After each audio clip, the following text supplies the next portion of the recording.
My name is Luvonga Caleb. I've been working for Kenya Bureau of Standards since 2004. This is a place I call home. I wake up every morning excited to come to work because I know that I am going to solve a problem for the country. I am going to help the industry to grow.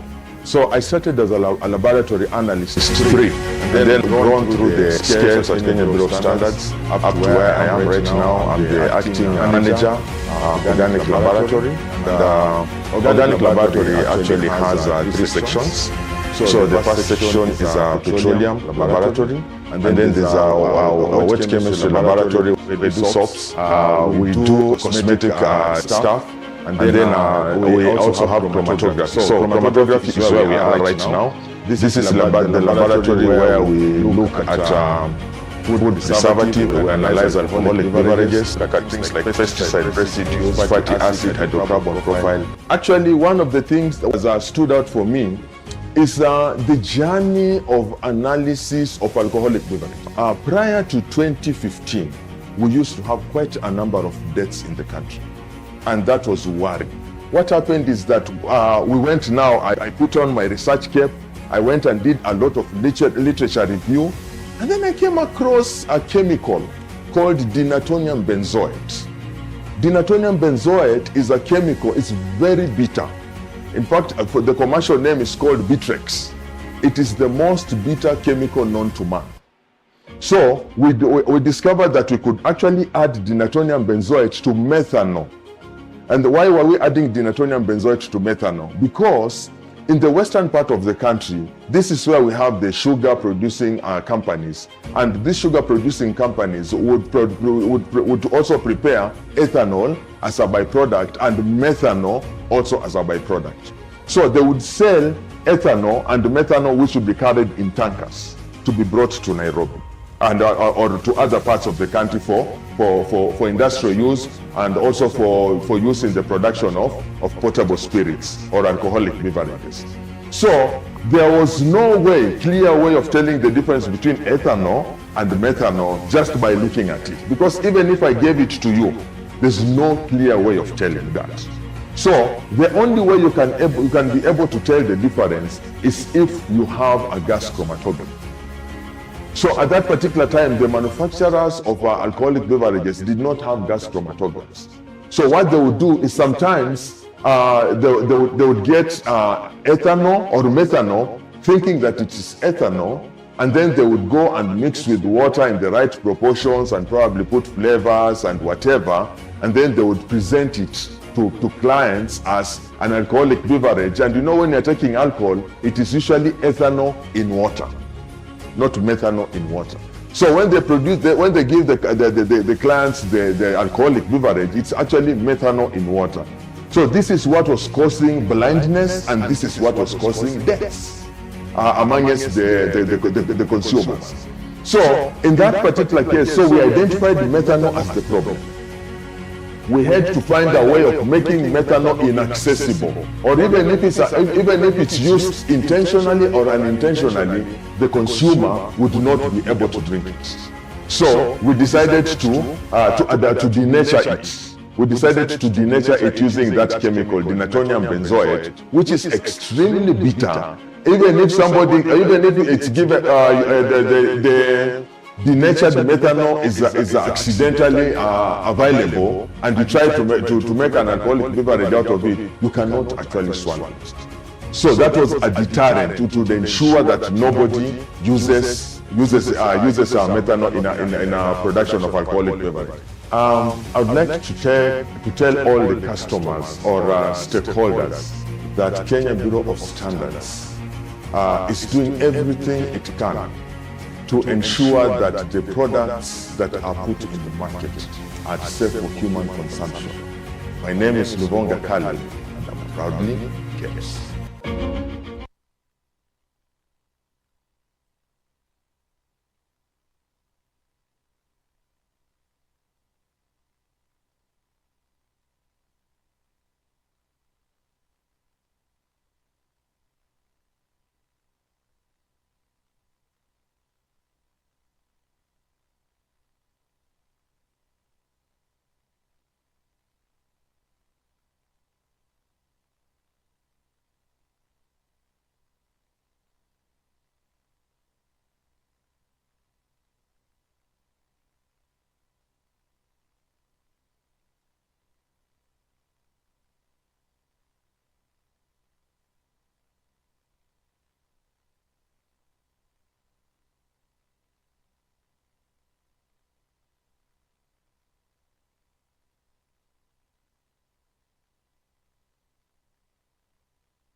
The Kenya Bureau of Standards Time and Frequency Laboratory is the national custodian for the SI unit for time and frequency. The laboratory offers traceability nationwide and regionally to the International Systems Unit through calibrations to its reference standards.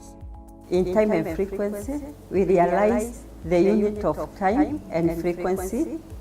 As you know, time is the inverse of frequency, so you cannot separate the two, because the relationship between time equals 1 over frequency. We are all consumers of time because seasons, they are according to the time aspect of the year. You know, the hour guide you when to sleep, when to wake, what to do, the season when to plant, the season we are, and everything. So everybody is a consumer of time. And what is the importance of time in meteorology? When you are navigating, you are navigating in the high sea or in the air. You cannot see the country you want to go to. You are guided by the time in form of compass, the north, south, east and west. This principle is usually used by the planes or the ships in the high seas when they are docking in the harbor, and the planes on the landway. Most of the gadgets in the house we are using remotes. Remotes is just a frequency you are transmitting to the gadget to operate it. So whenever you take a remote to tune to that channel you want, or to open your vehicle, you are consuming frequency. And how does traceability apply in imported goods? Depending on where you have calibrated your equipment, your traceability will be there. So we will test what is supposed to be done that time. We see whether it conforms to what the manufacturer manual is saying. Then we know it's okay. The Time and Frequency Laboratory is also the custodian of seconds and carries out calibration on local time. At a very simple level, I want to catch my flight. I'm checking my watch. It's reading 7 o'clock. My flight is at 8. Now, when I reach the airport, I find that I was actually 10 minutes late. I found the counter is closed. I missed my flight. So the calibration ensures that all these measurement devices are accurate, so that you can be able to make correct decisions based on accurate data.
Nzuri sana, wageni mwakaribishwa, Kenya yetu hakuna matata.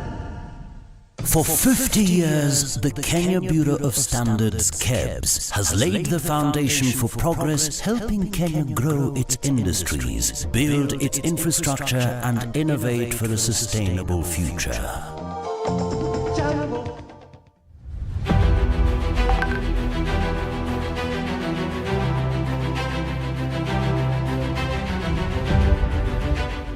Today, KEBS plays a critical role in achieving SDG 9, promoting sustainable industrialization, resilient infrastructure, and innovation in Kenya. From the food we serve our families to the infrastructure that drives our development, KEBS sets the standards that secure our future. Let us celebrate the 50 years of standards that have made the Made in Kenya a mark of trust and excellence. Together we build a nation that is committed to sustainable growth and quality.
Nzuri sana, wageni mwakaribishwa, Kenya yetu hakuna matata. For 50 years, the Kenya Bureau of Standards, KEBS, has laid the foundation for progress, helping Kenya grow its industries, build its infrastructure, and innovate for a sustainable future.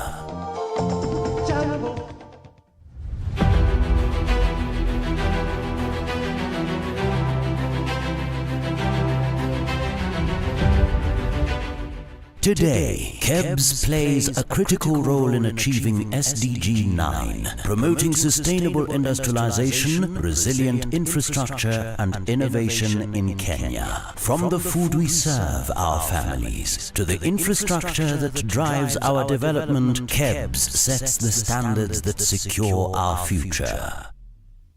Let us celebrate the 50 years of standards that have made the Made in Kenya a mark of trust and excellence. Together we build a nation that is committed to sustainable growth and quality.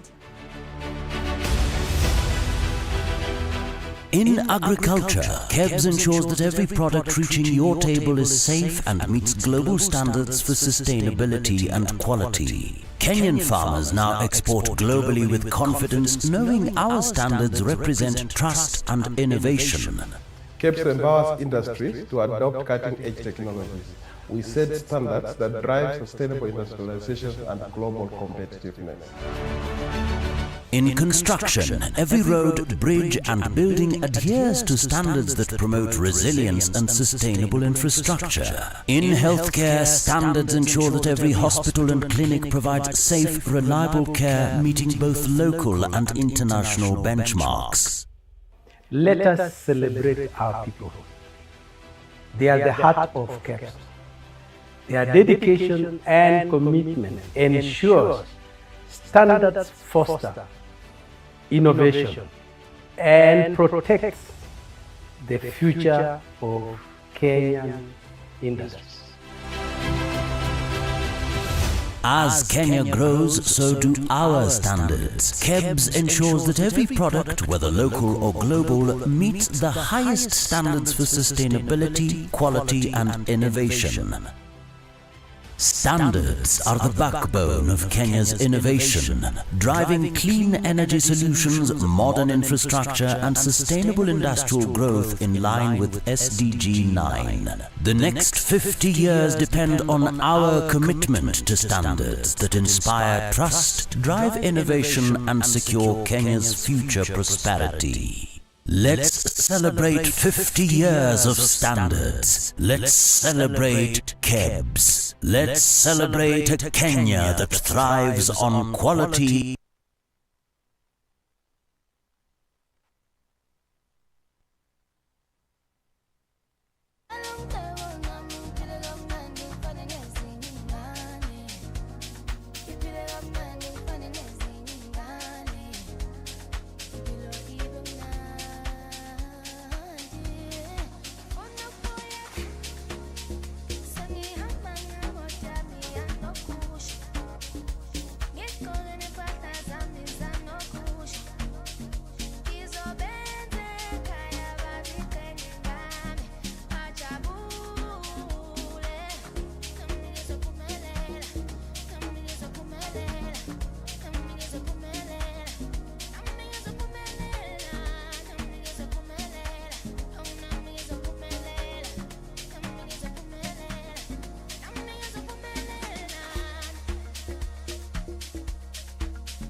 Good morning, ladies and gentlemen.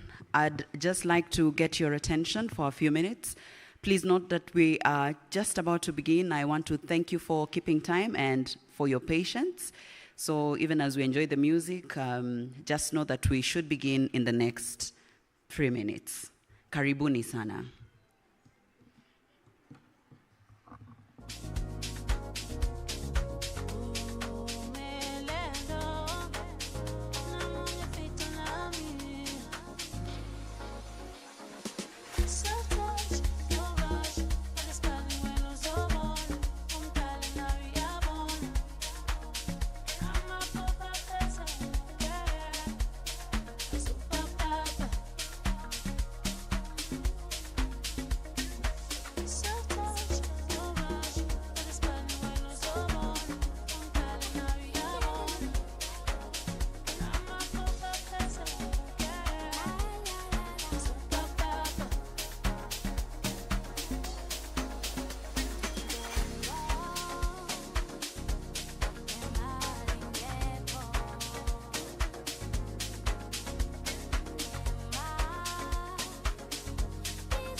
Ladies and gentlemen, habari za asubuhi.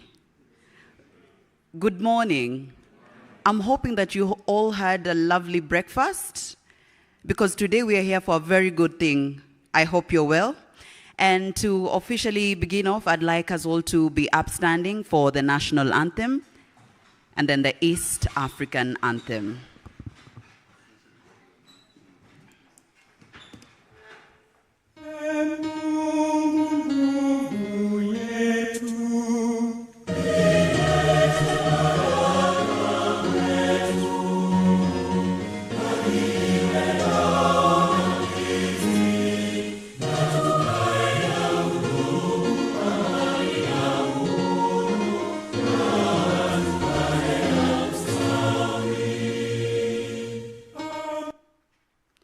The East African anthem.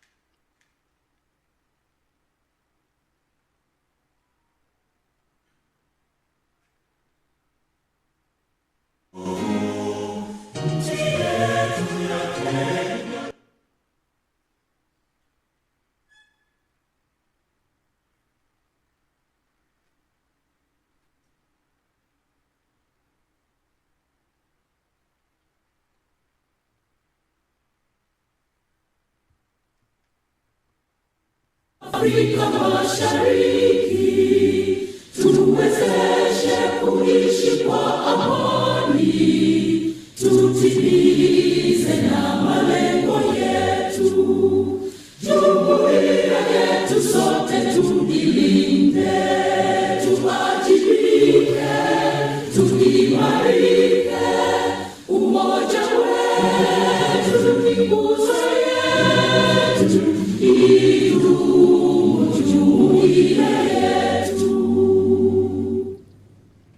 Thank you. You may have your seats.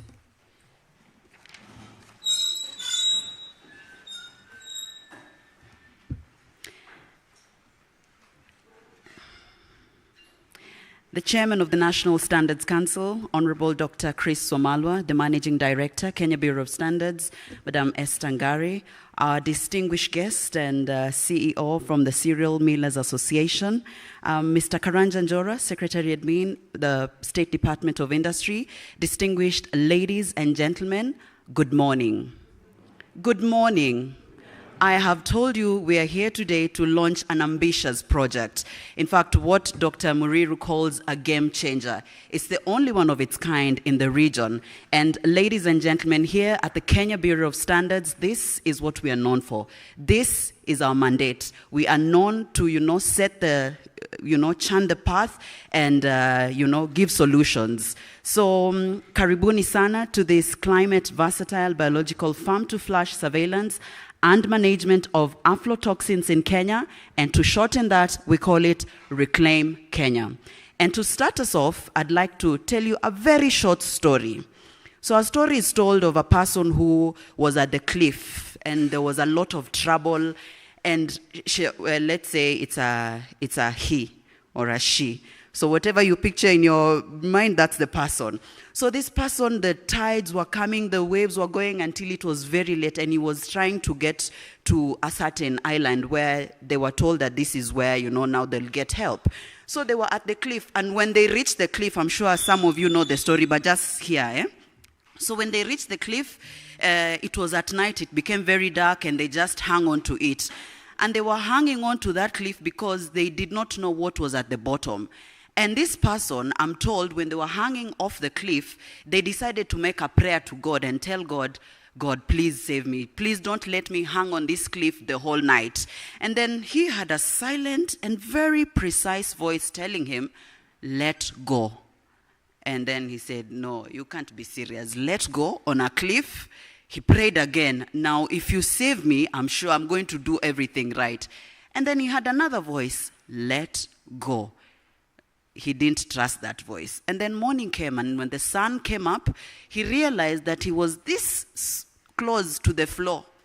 And he would have let go, and he would have been okay, and his arms would have been, stretched out the whole night. What am I trying to say, ladies and gentlemen? This is the journey of 1,000 miles. What we start today is a game changer. I want to tell you that. And with much further ado, I'd like to bring on stage a man who believes and ensures that quality is not just a promise, but it's a practice. Ladies and gentlemen, a round of applause for Dr. Murira Karau, the Director, Quality Assurance and Inspection. Karibu, Director.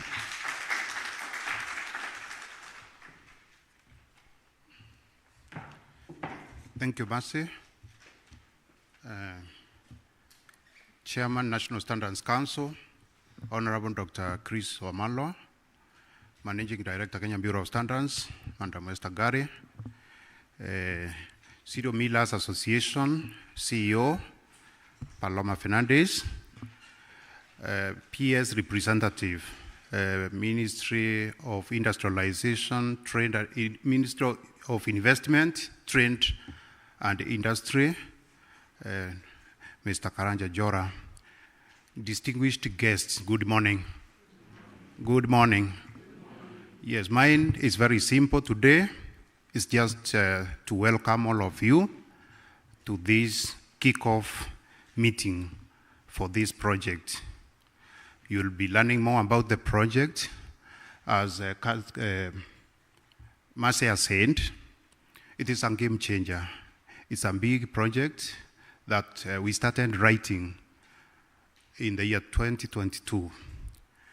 And I want to talk about the power of collaboration, because when we started this project writing, we had never met with the PI and the other co-PIs. We did not know each other. I was introduced to Dr. Patrick Jage, who is a lecturer at Technical University of Denmark, by one Dr. Joshua Owande. Personally, I've never met Joshua Owande. I've never met Patrick Jage, but we believed in skills, competence, sharing different perspectives to come up with the solutions. So in the year 2022, we did the first, attempt, and we narrowly missed. We picked our lessons, and we regrouped again. 2023, again, we submitted the project. We missed because at that time there were changes that the project should be tailored more to implementation than developmental. Again, we picked our lessons and moved forward. Come the year 2024, we regrouped again, now looking at different perspectives with the people we've never met. We would do online meetings, we had very strict timelines, and this time around we succeeded. This project is funded to the tune of 230 million. It's a very diverse project. It is going to train 6 PhD students, 7 master students, 1 postdoc student. I don't think in any of the universities around, actually in the whole of the region in Africa, there is such a project. That one requires a serious applaud. I'm looking at the topic of the project. Climate versatile, biological, farm to flash, surveillance and management of aflatoxins in Kenya. A very timely topic that looks at the problem that we have always tried to address in different ways, but we have not made great progress. But I think this project comes as one package that will nail it and we'll have a solution. And that's the message we are telling Kenyans today. We are telling all of you that we have a team of researchers led by Dr. Patrick. We are all co-PIs, and we are going to come up with the sustainable solutions to address these menace of aflatoxin. So the project will take 3 years, and KEBS is well represented by our able Dr. Njiro. I work closely with the Dr. Njiro. People will wonder how I cross from quality assurance and inspection, those who are in KEBS. They will wonder how I do that, but I've mentored him, and I'm happy that he is a co-PI. We are co-PIs in this project. Now, the project is domiciled in a different directorate from my directorate chair. That is Dr. Otichi's directorate, Directorate of Metrology, Testing, Research and Development. And Dr. Otich is very supportive. He welcomes ideas from other groups in the organization. KEBS is a huge organization with very huge potential in various areas. So when you come up with an idea, you can cross it to another directorate and it can be received very well. So today I also want to appreciate Dr. Otich for allowing us domicile this project in his directorate. And I don't want to welcome you and leave this stage without inviting that Dr. Otich here to come and stand with me here and say something small as I welcome all of you. Dr. Karibu.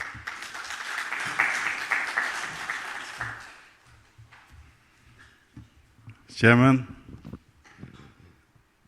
Dr. Chris, Honorable Dr. Chris Wamalwa, our MD, the representative from our ministry, Danida, Dr. Njagi, and all the stakeholders, all protocols observed. Good morning. Yes, it's a great day today. I wanted to say this. Yesterday evening, I had dinner and I had ugali. In the morning, I had tea with milk. And while I was waiting for you to come, Chair, I sent money home to someone to buy chicken feeds for my kienyeji chicken.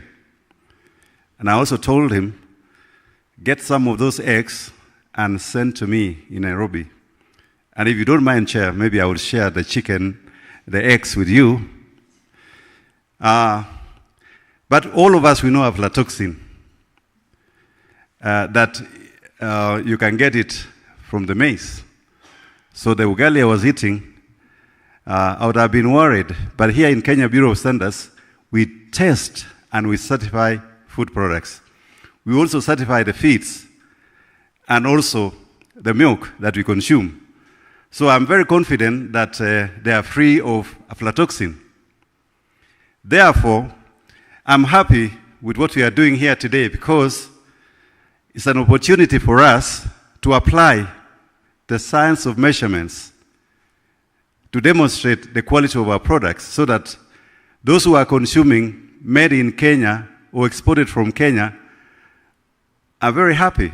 We are now at a time of, we are approaching the peak tourism season. So we also want to assure our tourists that when they come to Kenya, they are consuming quality food. And I think that's what we are doing here.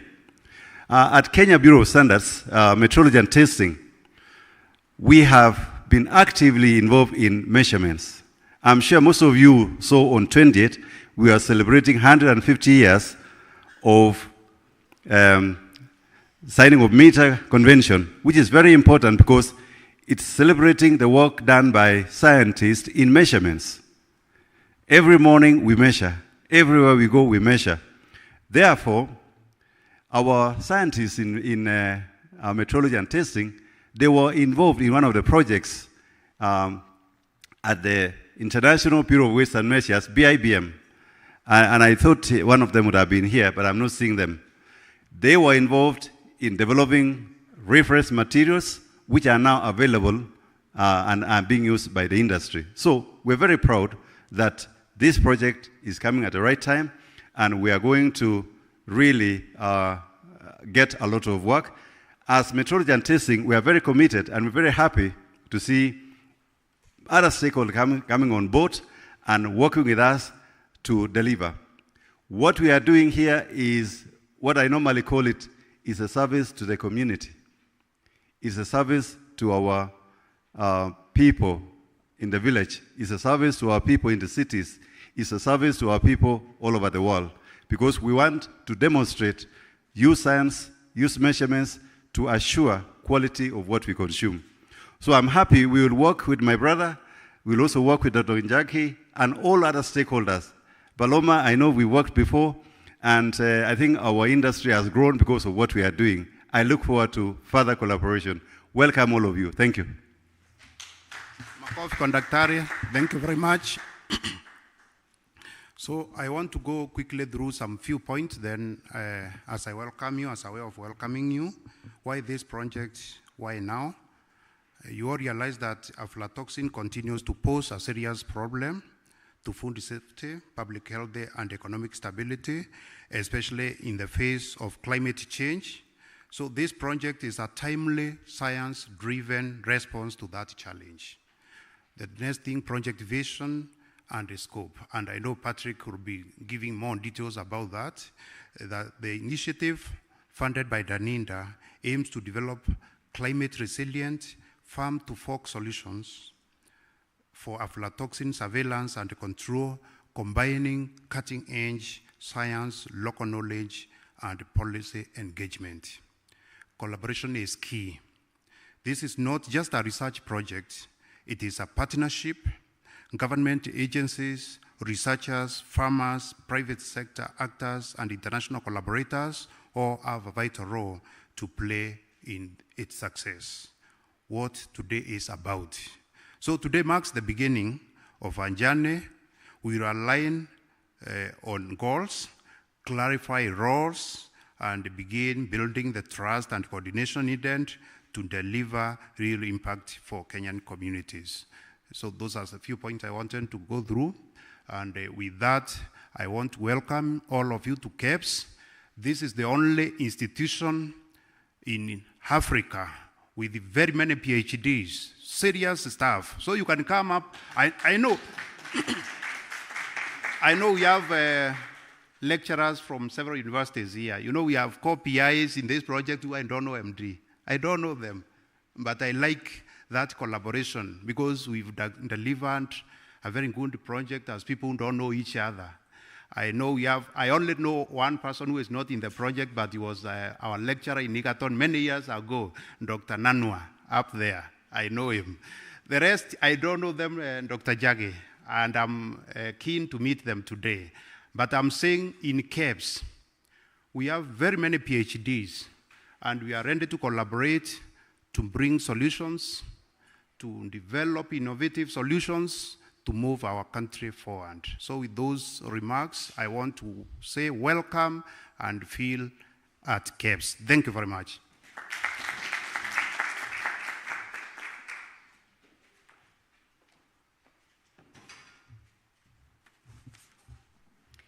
Thank you, Director, for that opening remarks. Ladies and gentlemen, as rightly put, this is a science-driven project. We are in the year 2027, and it's amazing that the Kenya Bureau of Standards is able to, do science-driven projects.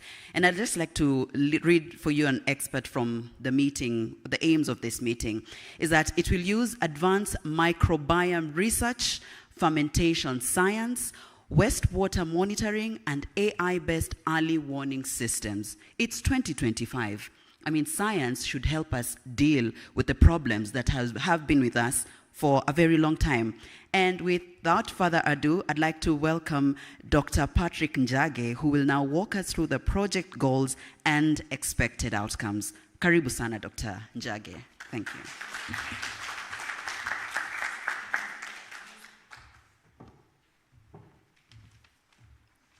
Thank you so much, Mercy. Distinguished guests, colleagues, our partners, ladies and gentlemen, all protocols observed, good morning. It's my joy this morning, so I should get instructions on where to press if I want to go next in the presentation. So this morning, I'm really happy to see the culmination of sweat and tears You heard the story. It has been a long one, but it's joy as we converge here to fulfill the dream that we've had since 2022, but it started much earlier in 2003 when I sat down in the lecture theater and Professor Gadumbi, who is here, sitting here, taught and said there is a thing called mycotoxins, and he mentioned something that lingered on my mind, that we can look at the maize and we can be eating it, but it doesn't have to show the molds. It's an invisible, to me, is that it's an invisible enemy. So fast forward, I go through my studies, finish my PhD abroad, get employed locally and at home, but I always remembered, even if I settle in the West, that we have a problem back home. We have the tools, and I'm getting more and more. We are developing AI tools. In Europe, I was leading a lot of AI tools for looking at foodborne pathogens, but he still told me that we still have a mission to do. And so today, I was a bit almost tears as I look at all of you, that we are starting off now the fight.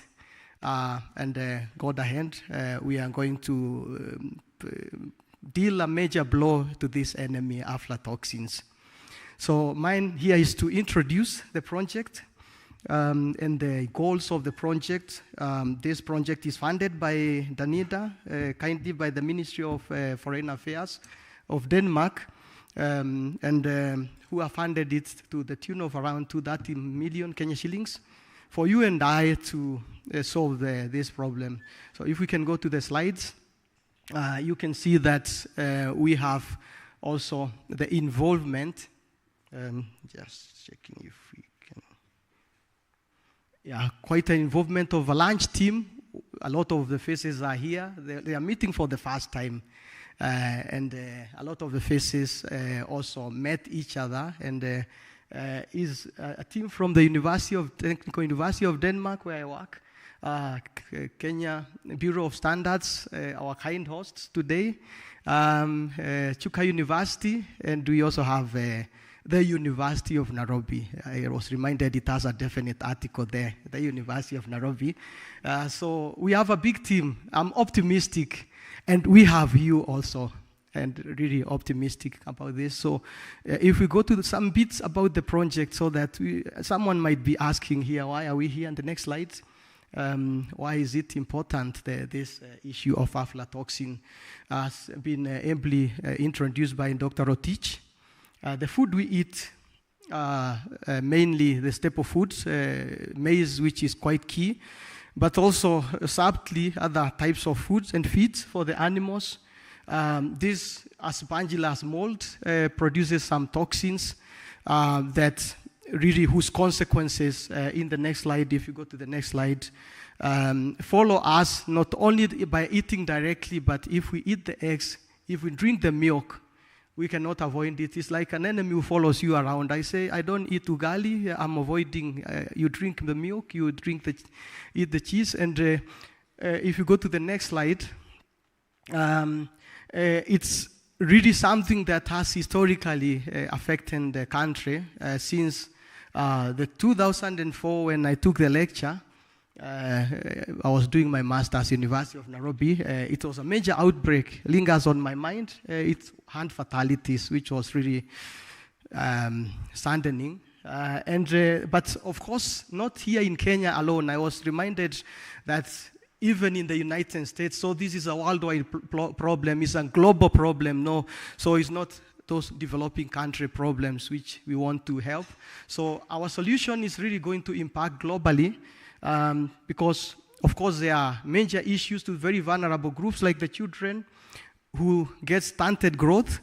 And I even said to Dr. Maria this morning, the better we get at rejecting, the worse it is, because that means a lot more goes into the food chain. And I'm happy that this program seeks to find a few solutions where we can stop the problem at source rather than wait for it to get into the markets.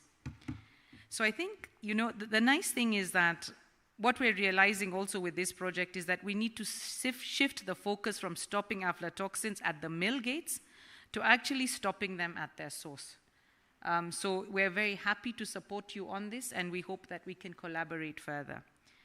Coming from the private sector, I'm always happy that I can bring a different perspective. I'm going to leave science to the scientists and the regulators who are good at doing their job. But I want to tell us something about what's happening in the milling, the industrial sector. Kenya's large-scale commercial millers, and this is large, medium, small, but the commercial millers have seen their market share collapse over the past decades. Once upon a time, we used to supply maybe 70% of commercial maize flour into the markets. Today, these formal millers who are regulated probably account for under maybe about 35 to 40% of this trade, of the maize trade.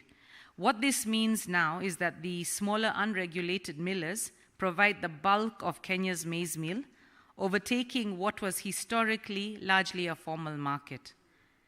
So what is happening is that these unregulated millers, and I'm not saying small, medium, or large, but there are the section of unregulated millers who have aggressively undercut prices by sidestepping a lot of the regulations that the industrial millers will have to undertake. These small-scale hammer, posho mills, they actually avoid some of the costs such as testing for aflatoxins, food fortification, proper packaging, and sometimes even taxes. And so what happens is sometimes when you cut all of these corners, as we've seen, it can significantly lower the prices of flour. And in Kenya, with the price-sensitive demand we have for flour, and especially at this time, a lot of people will opt to buy cheaper products.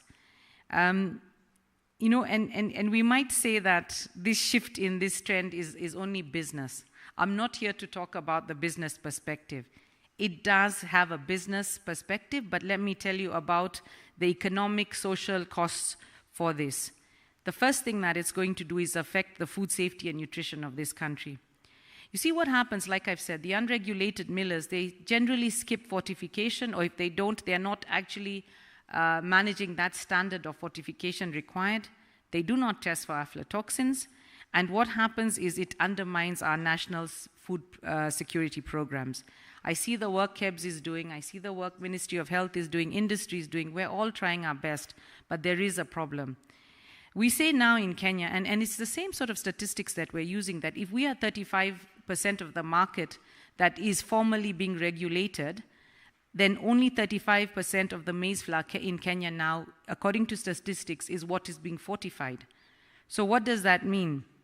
It means that the people who are most vulnerable and who need these nutritious food might not have access to that. And that's why we need to encourage more and more people to start complying.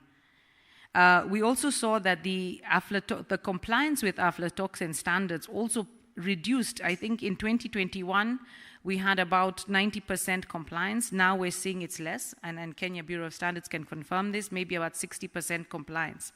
And this also shows us the lapse in quality control as this competition between the informal and formal sectors continues.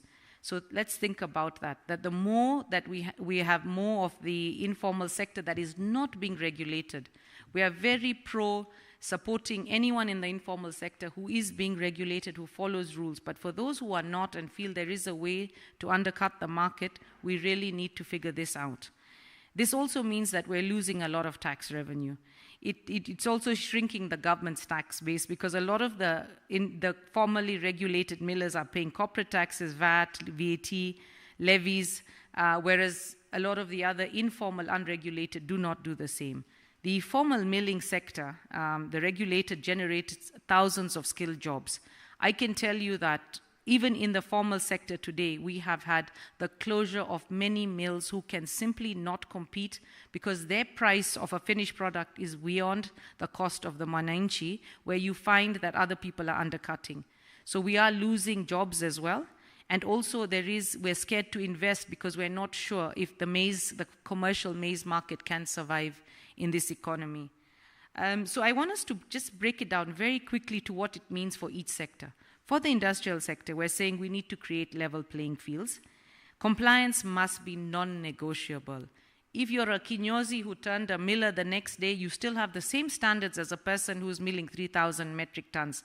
Our job is to protect every single consumer in Kenya. And I keep saying the people who are doing the right thing shouldn't be at a disadvantage. We should be encouraged, we should be incentivized to do the right thing. For the donors and development partners, this is an interesting one for you. This collapse of the formal sector threatens to undo years of progress in nutrition and food safety. And I tell you what, it is in your interest as the donor agencies to help strengthen enforcement and also help informal millers meet safety standards to protect your investment and to make sure that food safety is for every single Kenyan. For the policy makers, the regulators, we know you're doing your job, and I keep saying this, KEBS, I can't underscore the job that you're doing. We need to find this balanced approach. We need to find strong enforcement for those breaking the rules. We need to support small millers to improve and comply. We need to increase this safety, this surveillance net that we have, but it's very critical also to incentivize those who are doing the right thing so that it keeps us doing the right thing.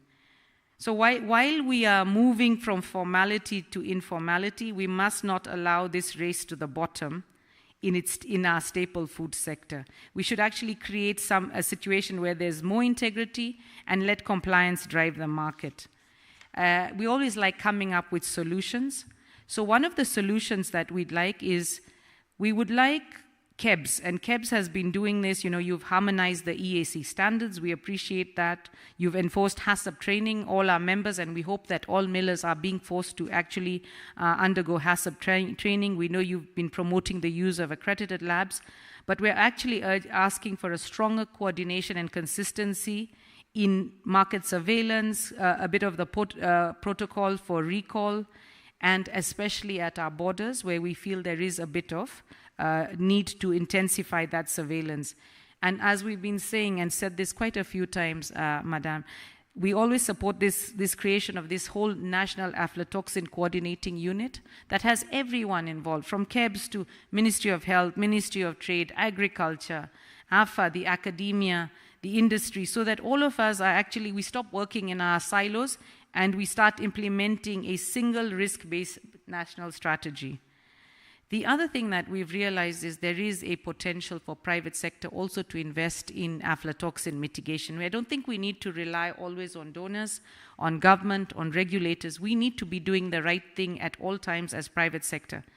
But I think, let's be honest, the private sector will not invest in areas where there are perceived risks.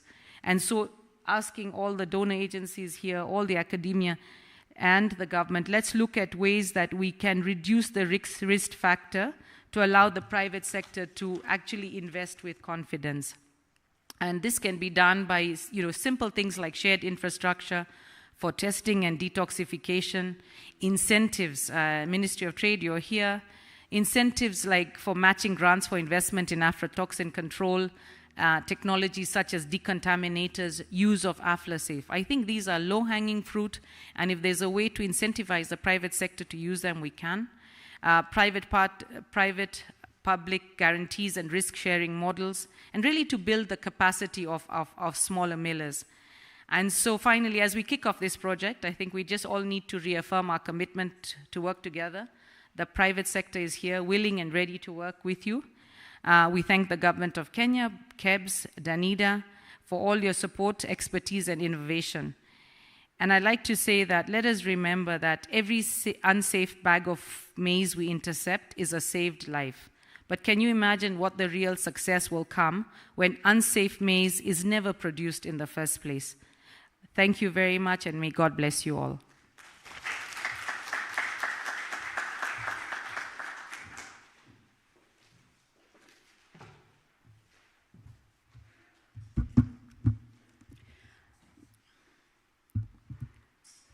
Thank you very much for your remarks. At this moment, every person who's come on stage has mentioned the power of teamwork. It's not just only been a one-man's show. Dr. Patrick Njage, I'd like to give you this opportunity right now to probably acknowledge institutions. Dr. Patrick or Dr. Njiru. Dr. Njiru, please, to recognize all the institutions that have been vital in this research project and any professors or scientists who are involved as well. Karibu sana. Thank you so much, Mercy. The chairman of the National Standards Council, the managing director, Kenya Bureau of Standards, the PS representative from the State Department of Industry, and all esteemed guests, the academia. I am glad to be part of this team. And at this point, I want to request the team from Chuka University, Professor Shelmith, Dr. Mary, Professor Wagasha, the team from the University of Nairobi, kindly be upstanding so that we can be able to get ourselves identified by the participants. These are the brains behind. Am I forgetting anybody else? Patrick? Yeah, Professor Professor Jackie, Nandwa, and Professor Gadhombe. These are the brains behind the project, Madam MD. And you know very well, when we started drafting this proposal and we sought your support, you were the Director, Standards and Trade. And Patrick, you recall how the journey started. And these are the brains behind the project. Actually, the team that is standing here has done immense work. And looking, please, yes, a lot of applause to them. This project does not only give accolades only to Kenya Bureau of Standards. Actually, we are honored by the great minds here to host the inception of this project. And this team will be working together with other collaborators. Very key is the Technical Committee 001 on Cereals and Pulses that is also seated here. The work package number 1 that unlocks the continuity of this project is actually being managed and run by KEBS. You saw that we're going to start with a national database where we will have a central repository and we want to query all the data that we have. At Kenya Bureau of Standards, we have the Laboratory Information Management System that has hosted data from 2012, and there's a lot of data that is up for review for this team that is seated here. After the inception, the technical members of this project will keep sitting here until Thursday to come up with a clear roadmap on how this project is going to be delivered. Thank you so much, fellow scientists. You may have your seat. Thank you so much, Mercy.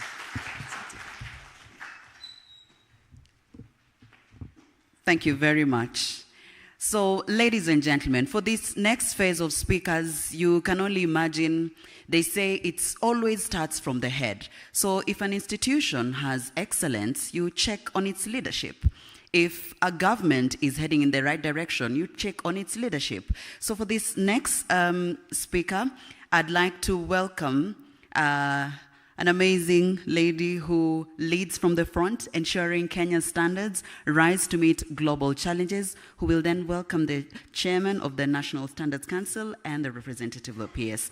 A round of applause for our managing director, Madam Esther Ngare. Karibu sana, MD.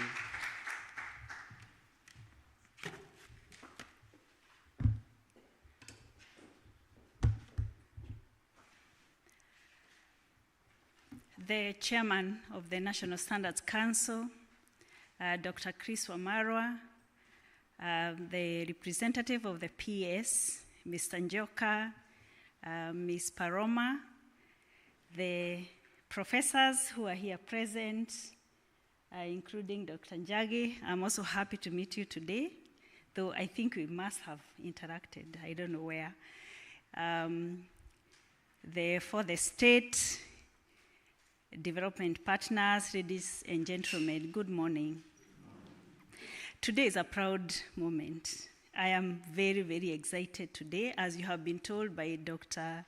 Njiru, this journey we started a while back. That time I was the Director, Standards Development and Trade. I actually remember the days we were trying to get data from our LIMS system on aflatoxin, and there was a lot of suspicion. Why are we sourcing for this data? But I had to assure my team, it's okay, just extract this data, and here we are today. So I'm very, very excited this morning as we launch this great project for this country.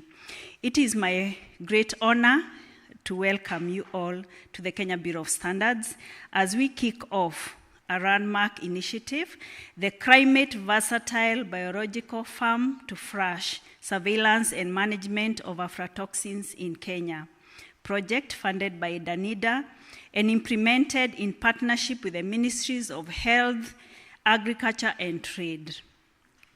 Allow me to begin by acknowledging the significance of today's event, coming just a day after the world marked the World Food Safety Day. You remember the theme of the World Food Safety Day? Science in action, right? This is not by coincidence. It is a deliberate statement of intent that Kenya is placing food safety at the heart of our public health, trade, and development agenda. So ladies and gentlemen, aflatoxins represent one of the most persistent and devastating food safety challenges in Kenya and across sub-Saharan Africa. Though these toxins compound not only threaten human health, they also undermine the national food security, agriculture productivity, and market access. As we always say, if it is not safe, it is not food. The economic costs are sobering. Each year, Kenya suffers significant post-harvest losses and diminished trade opportunities due to aflatoxin contamination. Worse still, this burden is disproportionately borne by smallholder farmers and vulnerable populations, thereby amplifying poverty, malnutrition, and inequality.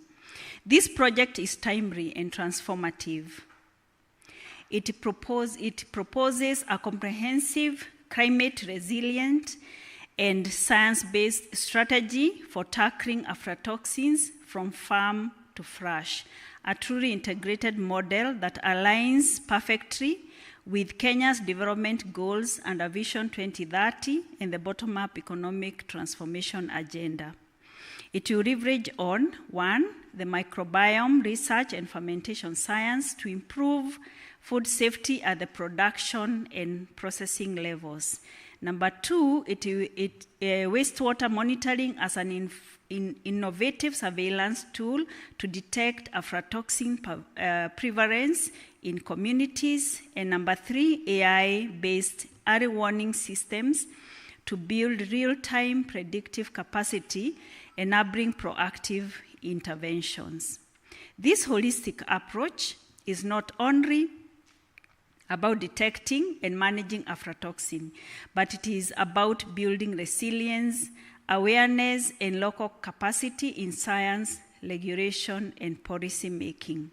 At Kenya Bureau of Standards, we are especially pleased by the project's strong focus on trade facilitation, regulatory compliance, and private sector engagement. I actually remember the last time we were in this hall, and Madam Paroma, possibly you might remember, we were discussing with the private sector on the issues of compliance to aflatoxins levels, and we said compliance is mandatory. It is not an issue that we can discuss, but of course we came up with a lot of things that the private sector needs to do, but the question is how far are we today, and I think Paroma has touched on that. The creation of the public-private partnership platform for national risk monitoring is a powerful step towards a coordinated national response. Trade experts and regulators will play a pivotal role in this. 1, enforcing aflatoxin standards across local and export markets. Number 2, promoting access to safe aflatoxin-compliant produce to meet global market demands. And finally, supporting county-level and industrial development in alignment with the National Food Safety Strategy. As Kenya's national standards body, Kenya Bureau of Standards is intensifying efforts in market surveillance, standards development, product certification, and advanced testing services. We are making strategic investments in cutting-edge laboratories, technologies to detect contaminants with greater speed and accuracy, ensuring that our food systems meet the highest safety standards. This future-facing approach positions KEBS to better support safe trade, protect consumers, and unlock new markets for Kenyan produce. A call for collaborative action. So my distinguished guests, as we launch this initiative today, I urge all partners, public and private, national and international, to embrace a spirit of shared responsibility, knowledge exchange, and inclusive collaboration. This project will not succeed in silos. It will require collective effort of scientists, who I'm very happy are here this morning, policymakers, farmers, traders, and consumers alike, and we are all consumers. Let us work together to ensure that the outputs of this project, the tools, data, standards, and models are taken up and institutionalized across sectors and levels of governance. So in conclusion, we are planting a seed today that has the potential to grow into a healthier population, safer food systems, stronger trade outcomes, and a more resilient economy. Let us remain anchored in the wisdom of the Swahili saying, usiposiba ufa utajenga. If we do not seal the cracks, we shall one day rebuild the entire wall. Let this project be the seal that stops aflatoxins from eroding the well-being of our people and the promise of our nation. On behalf of Kenya Bureau of Standards, I thank Danida and all implementing partners for this opportunity. We reaffirm our commitment to excellence, to partnership, and to safeguarding the quality and the safety of all the products in Kenya. Thank you so much, and God bless you. At this juncture, I want to welcome my chairman, the National Standards Council Chair, Dr. Chris Wamarwa, to come and address us. Karibu sana, Daktari.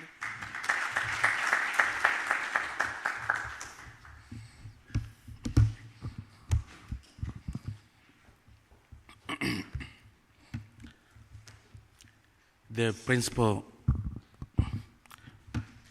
Principal Secretary, Industry Representative, Mr. Karanja Njora, who is also the Secretary Admin, State Department of Industry. Representatives from the Government of Denmark, the Managing Director of KEBS, Madam Estangari, leadership and staff of KEBS, development partners, scientists and researchers, representatives from industry, academia and the private sector, members of the fourth estate, distinguished guests, ladies and gentlemen, good morning. It is my great honor, on behalf of the National Standards Council, to join you today as we launch a project of deep national and regional importance, one that touches the health of our children, the future of our farmers, and safety of the food on our tables. Let me begin by expressing our heartfelt gratitude to the government of Denmark, and especially the Danish International Development Agency, Danida, for your steadfast partnership and commitment to Kenya's development. Since 1963, our two nations have worked together, not just as diplomatic partners, but as co-architects of a fairer, more sustainable world. Today is another milestone in that journey. This initiative, the Climate Versatile Biological Farm to Flush Aflatoxins Surveillance Project, is more than a title. It is a bold statement of intent, a shared investment in protecting the lives, livelihoods, and the integrity of our food system. Ladies and gentlemen, aflatoxins may be invisible, but their impact is devastating. They rob families of health, farmers of income, and countries of trust in their food systems. This is not a theoretical challenge, it is personal. Just recently, a maize farmer in eastern Kenya shared how he lost an entire harvest to contamination. That loss was not just economic, it meant his children's school fees, household food security, and the dignity were compromised. These are the human costs we seek to prevent. Food safety is not just a policy issue, it is a human right. The project speaks directly to the goals of the bottom-up economic transformation agenda, particularly in enhancing agricultural productivity, securing public health, and expanding market access for smallholder farmers. By safeguarding the quality and safety of our food systems, we create not only healthier families, but strong rural economies, the very foundation of the bottom-up approach. It also serves as a practical response to climate change. As rainfall patterns shift and temperatures rise, aflatoxin risks increase. This project is therefore not just about food security. It is part of our national strategy for climate resilience and adaptation. This initiative places Kenya at the forefront of global movement to build food systems that are safe, inclusive, and future-ready. It aligns with the aspirations of the Sustainable Development Goals and builds on the spirit of World Food Safety Day, observed globally this past Sunday, whose 2025 theme, Food Safety, Science in Action, speaks directly to our commitment today. By applying data, surveillance, and scientific collaboration to address aflatoxin risks, this project embodies that theme through meaningful action, not just words. Denmark's support reflects a deep commitment to international solidarity. I believe that no country should be left behind and that the right to safe food is universal. As the chair of the National Standard Council, I want to reaffirm that this is not a standalone effort. It is part of a broader transformation in how we think about science, regulation, and public service. At KEBS, we are strengthening our capacity to align with emerging global food safety standards, harmonize regional protocols to support intra-Africa under the African Continental Free Trade Area, foster national ecosystems that connect researchers, regulators, and farmers in practical, life-changing ways. Because strong institutions do not just set rules, they build futures. This project reinforces KEBS' mandate to evolve into a modern, agile, and internationally respected standards body. Today, we are not simply launching a project, we are reaffirming our belief in a better future. A future where every Kenyan child eats without fear of hidden poisons. A future where farmers stand tall in the marketplace, backed by trust in their produce. A future where trade and growth are driven by science, safety, and sustainability. Let us remember that food safety is not the task of one agency alone. It is a shared responsibility. Whether in science, farming, regulation, or trade, we all have a role in protecting what nourishes our nation. The National Standard Council and every public body has a duty to advance this vision, not as an option, but as an obligation to those who will inherit the results of our decisions. This partnership between Kenya and Denmark, between institutions and citizens, between science and society, must serve as a blueprint for the continent. Let it remind us that progress is not possible when purpose meets partnership. Before I close, allow me to recognize the implementing officers, scientists, inspectors, and field staff across KEBS and our partner institutions. Your dedication, often behind the scenes, is what will make this project a success. You are the quiet heroes of food safety. This initiative is a practical demonstration of how global partnerships can accelerate national priorities like better by bringing science, standards, and sustainability into the everyday lives of Kenyans. The National Standards Council stands fully behind this initiative, not just in word, but in action. Together, let us set a new standard for food safety, for climate resilience, and for the dignity of every meal served across Kenya. As Africans say, he who has health has hope, and he who has hope has everything. May our shared journey continue to yield progress, prosperity, pride for generations to come. Asanteni sana.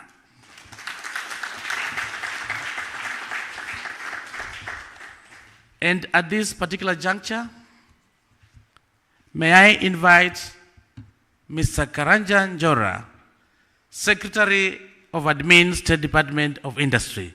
Karibu sana, Bwana Karanja. Makofi kwake.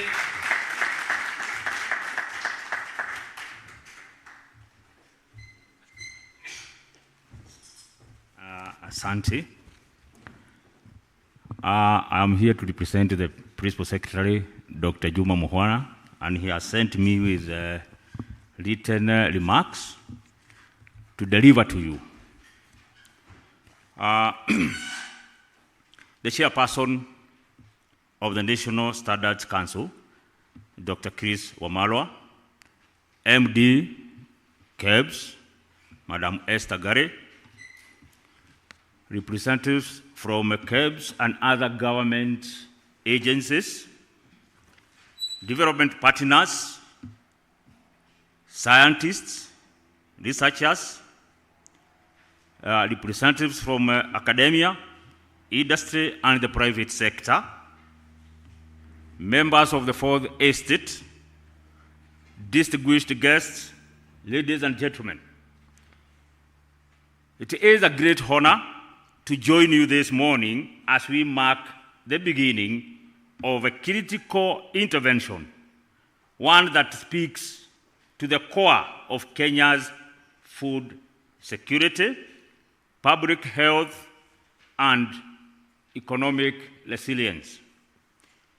Today's kickoff of the Aflatoxin surveillance and management project represents more than a technical initiative.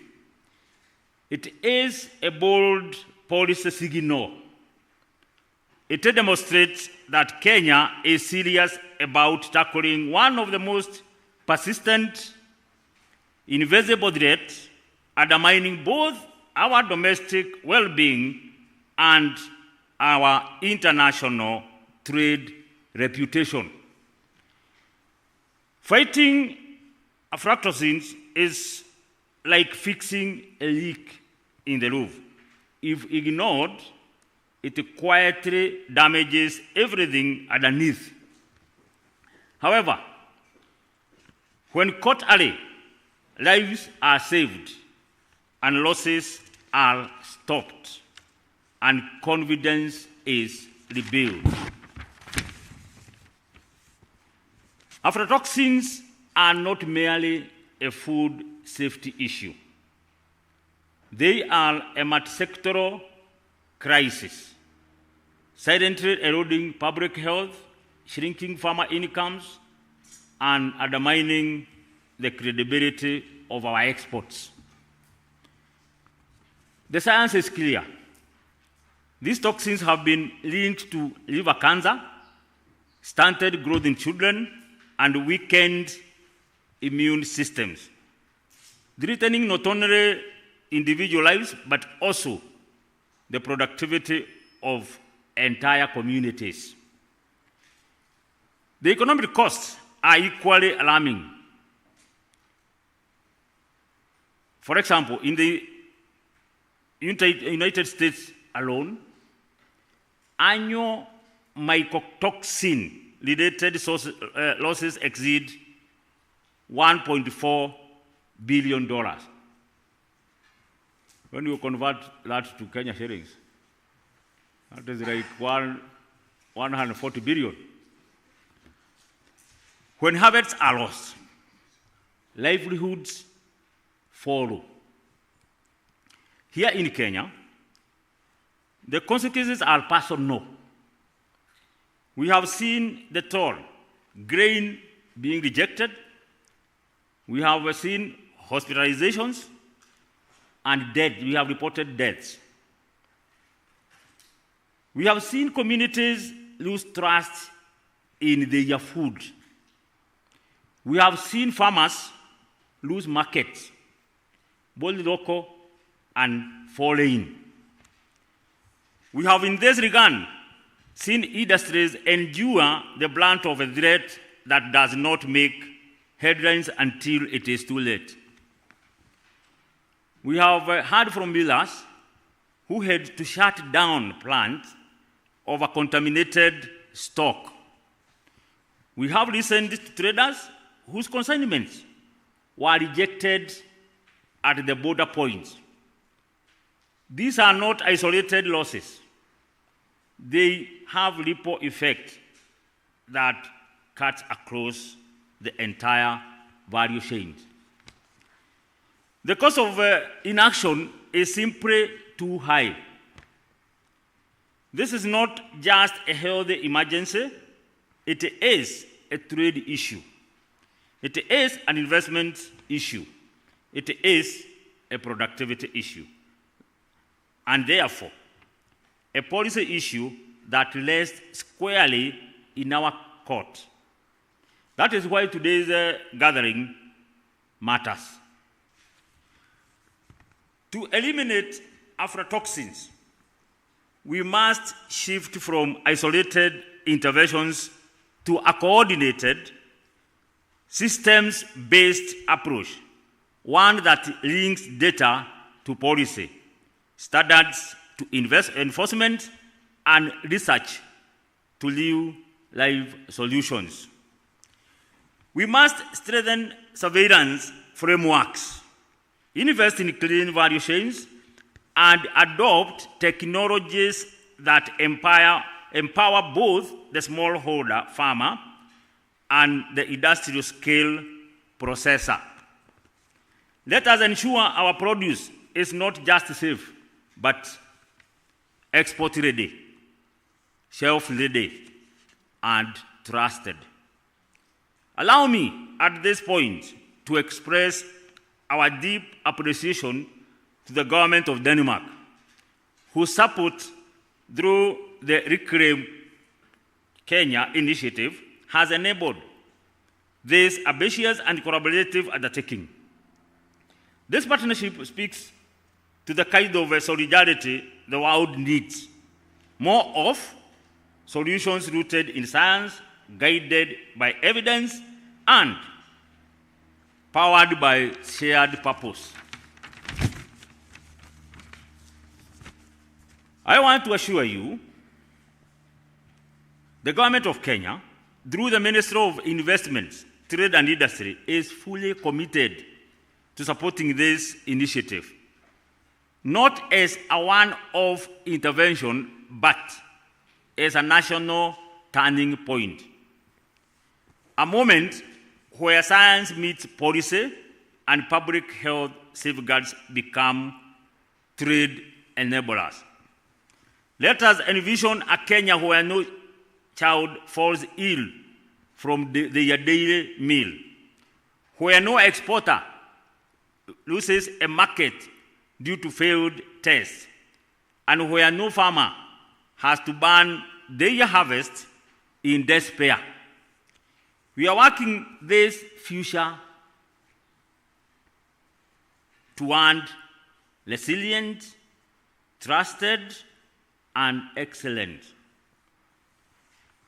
With great anticipation for the work ahead and the spirit of collective responsibility, I hereby declare the kickoff meeting on aflatoxin surveillance and management officially launched.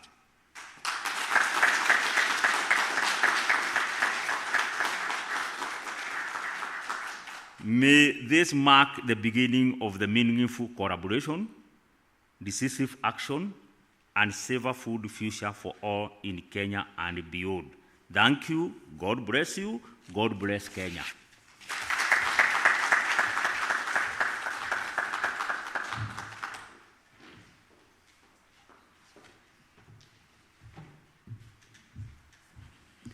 I was hoping the sound guy could play some music because officially this has kicked off.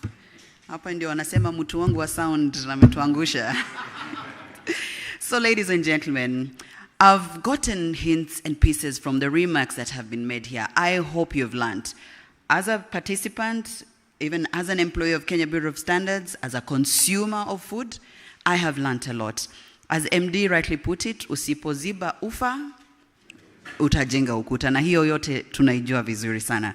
As Honorable Dr. Chris Omalo, the chairman of the National Standards Council, put it, he who has health has hope, and he who has hope has everything. If I was a teacher, I'd give you an A, but good job.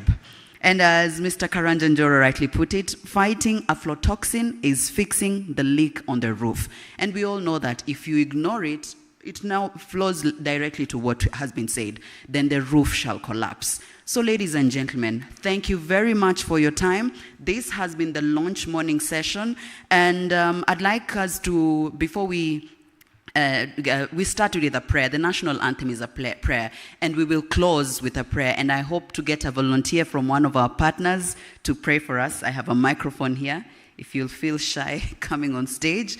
However, what we've started today is more than just a project. It's a promise to protect lives, improve livelihoods, and reinforce public trust in our food systems. So let's keep the momentum, the collaboration, and the conversation going. For those who've attended today, feel free to follow us, the Kenya Bureau of Standards, on our social media pages, on Facebook, Instagram, and Gen Z Masters students. I see some of you are Gen Zs. We're also on TikTok. So here you'll get your pictures, you'll get updated on what we do at the Kenya Bureau of Standards. Without much ado, I'd like us to be all upstanding for a word of prayer. And just a reminder, we'll allow our guests to leave so that we'll take a photo session just outside. We have a media banner as well for some media engagements. Asanteni sana. I was hoping by now somebody would come and pray for us. Just a volunteer. Yes, thank you. To encourage na makofi tafadhali. Okay, let us pray. Our Heavenly Father, we come before you this morning with lots of thanksgiving in our heart. We are grateful, dear Father. This is a journey to discover health, and health is important to us. Give us the grace, the wisdom to do it well, to the glory of our country and the world at large. Dear Father, we give you thanks for our leader, the government of Denmark, for this great grant to our country. Let us use it well to your glory. For this I pray in Jesus' name. Amen. Asante sana. Thank you. So we have tea upstairs. I can assure it's been certified and it tastes good and it will give us energy for the next sessions. So just outside, you'll take a right upstairs. We have some tea and snacks for you. For our distinguished ladies and gentlemen, we'll just go outside for a brief media session. Asanteni sana. Mtu wangu wa sound, you can play for us some documentaries or some music as we take a break. Thank you very much.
Good afternoon. Hello.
Hello once again.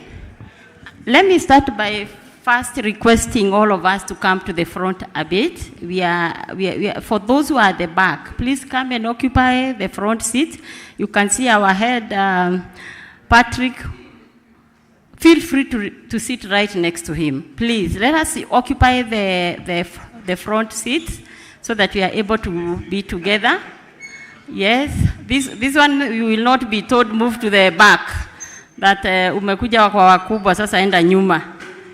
Karibu sana for the forum, and bear with us. We had to do part of a bit of some protocol and see our guests off. That is why we delayed a bit, but we are happy that you've been patient with us and you are here. As we sit down, I want you to be thinking about this because we want to introduce ourselves. And if you know you belong to whatever committee, institutions, we need you to know you totally and fully. And probably I'll start with myself. My name is Shelmi Wanja Munyere. I'm an associate professor of agronomy from Chuka University. I am one of the partners of RECRIM, that is the project we are in today, working on aflatoxins. Beyond that, allow me to mention one thing. Of course, now you know I'm an agronomist. There's someone I'm happy to honor in this room, very, very passionately. My PhD trainer, mentor, and supervisor,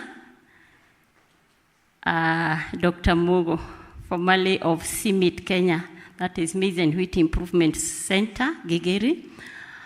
He's the gentleman who saw me through my PhD supervisorship. I was studying at Makerere University, and I came back to do my research work in Kenya, and I worked under his project.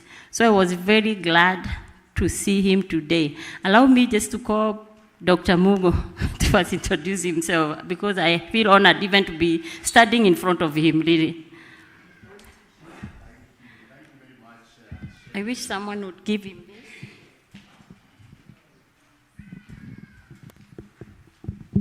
Thank you very much. Yomida, I can probably face you. My name is Stephen Mugo, as Yomida has said. And I am here for ASNET, the Agricultural Sector Network, who are representing the CEO, Dr. Agatha Thuo. But besides that, I think as he says, I'm retired as a scientist. I was in charge of CIMIT in Africa, and also a maize breeder. The country representative for CIMIT in Kenya, and also for the regional representative for Africa. I'm also a maize breeder, and that is why what you are doing here, I'm very passionate about it. We decided or you are trying to solve. I think Dr. Jag is saying that he did a lot of literature review. You might have come across breeding for resistance to aflatoxin. Didn't go very far. There is still hope, but at that point it didn't go very far. So I know the issues to do with aflatoxin and all that. I think I also need to market myself. Currently, in addition to working as a technical advisory group in ASNET, I'm also an independent consultant. So I consult in seed systems, and you find the seed systems are very important in what you are doing here. I consult in biosafety, and biosafety is part of what you are doing here. And I also consult in biotechnology in general and crop improvement in particular. So thank you very much for the introduction, and I'm glad to be here. I am not quite sure whether I should continue to be here because ASNET is not formally part of this, but the GM said, go and listen and hear what is being done. And specifically, as you know, ASNET is part of the private sector association, and go and pick what it is, what is in there for the private sector. And that's why probably I will sit in for some time. Thank you very much. Thank you, Dr. I think, Dr. Mugo, you'll have a lot as we go to individual perspectives on these things because you have a wealth of knowledge on that. We will go, let us start from here. So let us know where you come from, your full name, and if you belong to the technical committee 001, specify. Wherever you are, let us know. Good afternoon, ladies and gentlemen. Good afternoon. Margaret Kola is my name. So if you received an email, it definitely was from me on behalf of Dr. Njiru. So karibuni sana. Thank you. For supporting Dr. Njiru in terms of administrative and other issues. I work in the research department, Kenya Bureau of Standards. Karibuni sana. Thank you. Good afternoon. Afternoon. My name is Faith Mutinda, Deputy Director, Public Health, Kitui County. Kitui County. Karibu, thank you. Good afternoon, everyone. Good afternoon. My name is Irene Kagera. I'm a researcher and also representing an organization called Effective IPM Association, working with farmers. And I've been in the aflatoxin mitigation projects for like 10 years, formerly working with IRRI. I've done both in animal feeds, animal products, and also, thank you. Thank you. Welcome. Good afternoon. Good afternoon. My name is Dr. Geoffrey Muriera. I'm Director Quality Assurance and Inspection, Kenya Bureau of Standards. Thank you. Thank you, Director. Happy. Welcome. Introduction. Yes. Okay. Sorry. Hello, everyone. Hello. My name is James Gadumbi. I'm from the University of Nairobi. And this aflatoxin work I have done for very many years. I've been a researcher, a trainer. It's by so many people, including I think I had him remembering that I introduced them to the subject. Thank you very much. Thank you, Prof. We are glad to have you.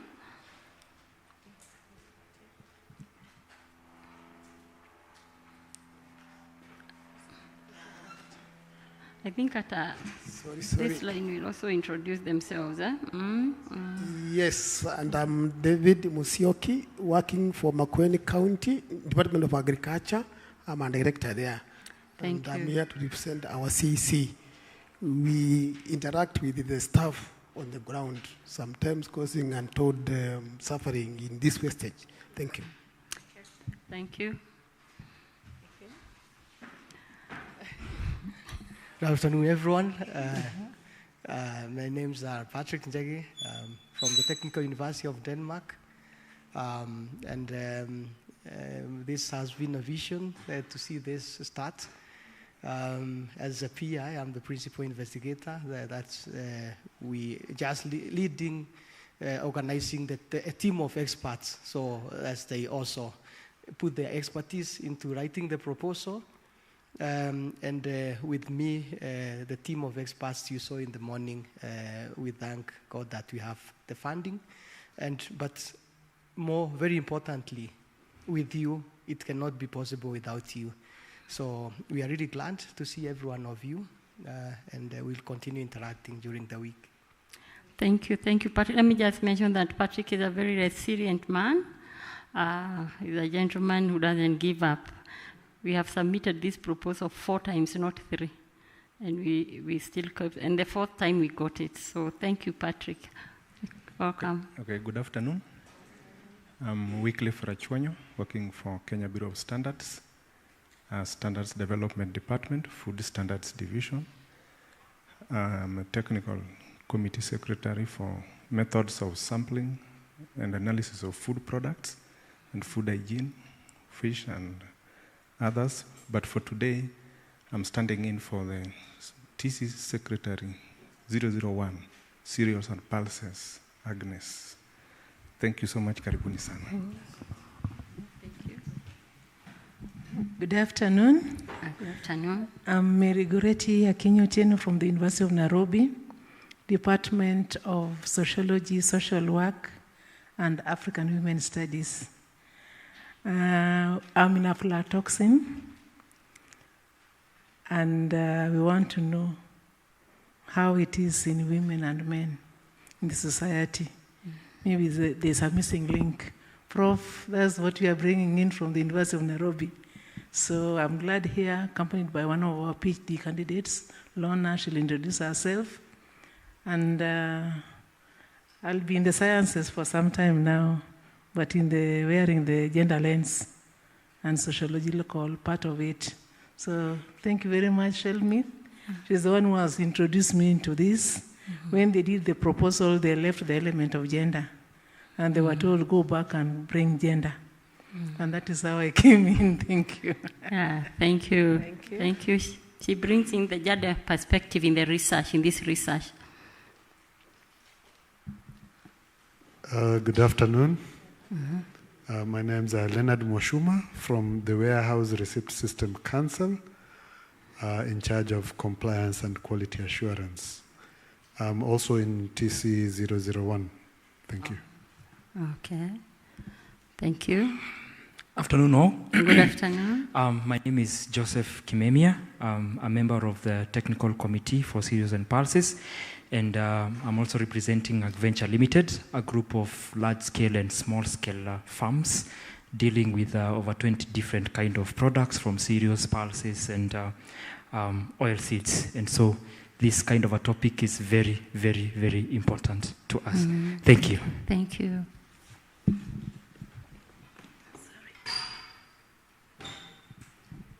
Good afternoon, everyone. Good afternoon. My name is Clara Cherono Kirui. Member TC1, but also representing NCPB. I am from Quality Management Department. Thank you. Thank you. Asante. Good afternoon, everyone. Good afternoon. My name is Lucy Gatweri from Chuka University, Department of Plant Sciences. I'm a senior technologist. I'll be a beneficiary in Masters of Agronomy. Thank you. Good afternoon, everyone. Good afternoon. My name is Catherine Mwangangi, a food scientist. I'll be doing a PhD in food science under the Department of Food Technology, Chuka University. Thank you. Good afternoon. Good afternoon. Dr. Mary Maura. I'm a private consultant in agricultural issues, agri-nutrition, and agricultural information and communication management. In the project, I'm the postdoc researcher. Thank you. Thank you.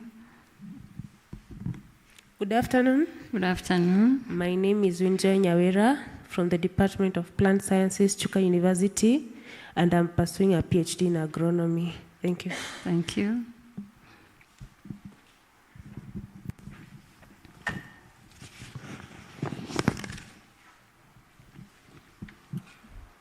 Good afternoon, everyone. Good afternoon. My name is Caroline Karaoke. I'm a beneficiary of the project as a PhD student. I'll be covering the biological control farm level. So I'm doing microbiology and bioinformatics. Thanks. Thank you.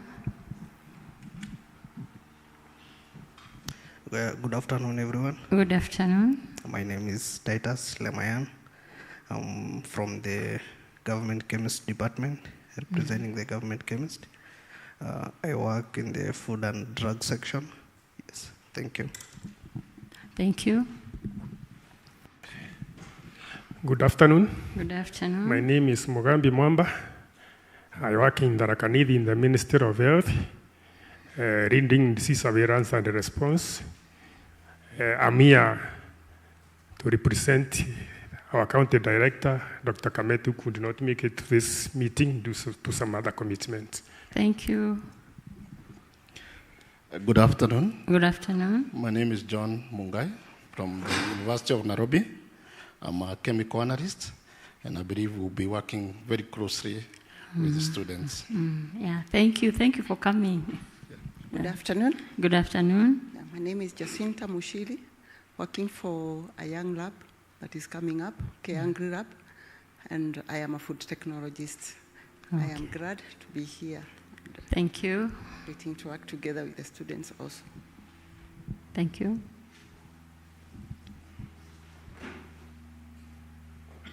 Good afternoon. Good afternoon. My name is Nancy Njero. I am a research scientist at CARO. I'm based at Katumani. I work in the facility we call Regional Laboratory for Mycotoxin Research. So I specialize in mycotoxins. I am also the lead technical person in the Aflatoxins factory. Oh. I'm really glad to be here. Thank you for coming. Okay. Good afternoon. Good afternoon. My name is Anjakin Nanua from Chuka University, Professor of Food Science and Technology, specialized in dairy products. Thank but in you. this one, I will be dealing with some aspects of aflatoxin as a supervisor of Mwangangi, who is trying to see whether there are some processing systems which can naturally reduce aflatoxin contamination in fermented products.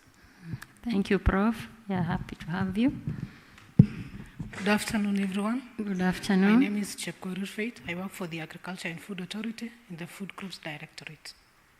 I didn't get that very well. Sorry. I work for the Agriculture and Food Authority, Food Crops Directorate. Thank you. Thank you. Good afternoon. Good afternoon. My name is Madio Matacho from AFA, Compliance Officer. Thank you. Okay. Thank you. Good afternoon. Afternoon. My name is Lona Oket. I'm a PhD student attached to University of Nairobi and the School of Social and African Women Studies. We'll also be looking at the gender and social sciences. Thank you. Thank you. Good afternoon. Good afternoon. My name is Kelvin Mutumurungi. I'm a beneficiary of this project. I am a student at the University of Nairobi and specializing in data science and risk modeling. Thank you. Thank you. Good afternoon, everyone. Good afternoon. My name is Lorina Kinyi, a beneficiary of Danida as a PhD immunology in the Medical Microbiology Department, University of Nairobi. Thank you. Good afternoon. Good afternoon. My name is Peter Kamuti, working for Kenya Plant Health Inspectorate Service, and I'm in charge of Anticochemist Lab and the Food Safety Department. Oh, thank you. Good afternoon. Good afternoon. My name is Linda Mwende. I am the Deputy Director Trade, Tharaka-Nithi County. Allow me to pass greetings and apologies from Mr. Mukaya, the Director Trade, the Director Agriculture. Sorry. Yeah. He was supposed to be here, but he couldn't make it. Okay, thank you. Thank you for coming. Thank Good afternoon. Good afternoon. My name is Lydia Kabugwa. I work with Corporate Biological Systems, where we work with farmers and provide biological solutions for crop protection and also for soil health management. We are also the distributors and also market Aflasafe for CalRO, and we work closely with CalRO to sensitize and create awareness on aflatoxin management. Thanks. Thank you. Good afternoon. Good afternoon. My name is Moffat Joroge, Head of Crops Development and Food Security in Kitui County, and sitting in for the Director of Agriculture who could not manage to be with us today. Thank you. Thank you for coming. It's the media team, but Yes. you can introduce yourself. I introduce myself. My name is Immaculate Chege. I work for Kenya Bureau of Standards in Marketing Department, and I'm assisting Dr. Njiru and team. Asante. Thank you so much. The media team, we appreciate you also and the work you are doing. Thank you very much, everyone. Feel welcome. Now that we've already been welcomed here by the MD, we feel at home. And at this point, of course, like I said, once we went for tea, of course, time wasn't on our side. And our suggestion is now that we have known each other, I can see Patrick is happy. He has seen some of the people. He's been like, I need to talk to such, and they are right here with us. So thank you all for coming to this occasion. And in the next session, because we are begging that we'll break for lunch, Joshua. And then after we break for lunch, we come back and go to stakeholder engagement, which Patrick and I will lead you through the sessions. And after that, we'll know the next step. As of now, I'm not sure whether Njiru has gone to check up on lunch. He has, but we can be praying and hoping it's there. When rubber meets the road, and when you introduce yourself, there is no one, absolutely no one I wouldn't want to talk to like for 1 hour. So the time comes in the afternoon when we capture your story, and every one of you is so critical in the project. So in the afternoon, we'll just reiterate the project, then we'll go to a small activity, some interactive polling. We'll see whether it's on paper or online, and then we'll have some group discussions. So we'll also map ourselves. I can see we are from different groupings. We'll see what groupings we belong to. Is it industry? Is it research? Is it for whatever you do, we can group it somewhere so that also we can be able to implement this activity. Tomorrow will be a very interesting day when we also come up with some deliverables. So for the stakeholders, we have 2 days, full days, not 2 full days, 1.5, today afternoon and tomorrow. And I'm sure it's going to be two-way learning. You learn a lot from us, we learn a lot from you. And every single one of you, we need to mind the world. And it's very good when we see that those who did not come have their representatives here, or you are all welcome. You can see Moffat was my classmate, by the way. In university, we said comrade power together in the streets of Nairobi. And Clara, you are my student. University of Nairobi also. So I'm seeing that the world is becoming smaller, and when you call brains together, and people are saying about Jackie having been their professor, Jackie Nanua being their professor so it's really, and Dr. Mugo also. So it's a small world, let's know each other. I think we'll also look for a way of having all of us know each other, and so that we can see how this network can also contribute to both the project but to each other's areas. And thank you. I think lunch is ready? Or, yes?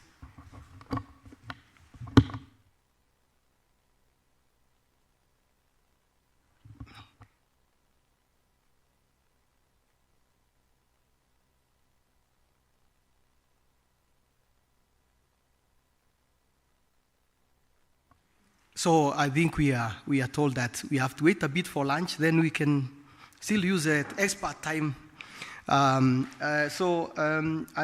just do a brief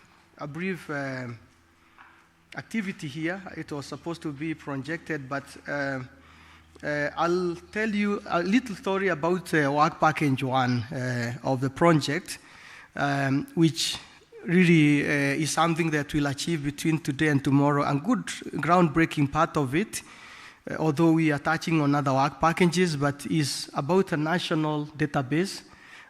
So if you look at the presentation slides I showed in the morning, I don't know whether they are available, but work package 1 is a national public-private partnership-driven database of aflatoxin management. So public-private partnership for a national database. We have a lot of fragmented data sets out there, and the culture where I came from, yes, the culture where I came from, thank you very much, says if you are not together, the enemy fights you with one club. I don't know how to say that. If you don't come together, the enemy will fight you with one club. I just read the translation that you might have data, very good data, someone might have very good data, someone might have there, but we are having the problem still pass in between us. Things fall between the seats. So we need private partnerships for a database, and this builds upon Denmark, which I think we should have projected here. I don't know if we can work on that. If you can type this link here, as I tell the story, it's denmark.org.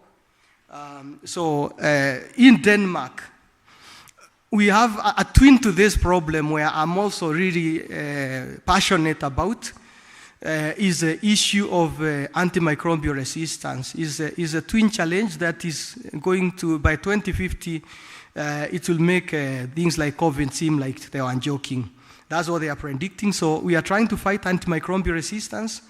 And since the 90s, Denmark has been a leading government in the world in actually doing something. And what they realized is that there were a lot of players, and you'll see the picture soon. There were a lot of players in the field who are involved, but no one was accountable and no one was doing something. So what they brought together is to bring multi-sectoral partnerships, to bring together a database of 1, antimicrobial resistance, 2, antimicrobial use. This was really coordinated between the human health, animal health, and when we speak about the human health, we are speaking also about the microbiological side, but also the antimicrobial drug side, the use. And then animal health, also the same, and bringing everyone together, private and public, including the vet clinics, everyone out there, bringing them together under one umbrella, and every year there is a picture, a report that comes out, information that goes online, so that we can see, are we doing better or are we doing worse in antimicrobial resistance? That was 1995. And this became a world success because even as early as recently, like 2010, 2020, governments all over the world come to learn from Denmark, from this system. This is one enemy called antimicrobial resistance. And when we were doing this proposal, we asked ourselves, why can't we do this for this enemy called aflatoxins? And why can't everyone come together with all they are doing, and whatever role you play, and can we bring together everyone, stakeholders, have a robust stakeholder group, and we try to fight this battle. Number 1, a database that supports a couple of things. The first thing it supports is real-time analysis of hotspots. Where should we go? And where should we pay attention on? And number two, also, if you know about the food standards, we have what we call food safety objectives and food safety criteria, appropriate level of protection, in order to know, for the government to make decisions at the policy level, not the context dictate, like I can call them top-down, where they say this is a cutoff. The cutoffs that we have for the aflatoxins, they are based, maybe they should be risk-based, ideally, and risk-based standards are based upon data, and data that is real-time on one, exposure, how much you are consuming, also in terms of how much do you eat, consumption data, but also the concentrations, then we can calculate exposure. And when we see the exposure in the population, we can table this as evidence that can be able to calculate what are our food safety objectives in terms of reducing this exposure. This cannot be done unless we have a robust consumption and the concentration database of both locally produced but also important maize. Maize is a case study. We'll expand this perhaps in the future to other products. But very importantly, that is risk-based, both for this project, so that once we go reducing the concentrations using our methods, we can test them against something that is in the market. Can we achieve 90% reduction of against what? We need the national robust data to show us the map. So it's like a fight. If you're like in an area and you are making progress, you need to see numbers. What is the exposure reducing from and where is going? So we really need this robust database driven by public-private partnerships. Do we have the web link? If we can show it. Yeah, so it's showing something. Should I do something at the front here?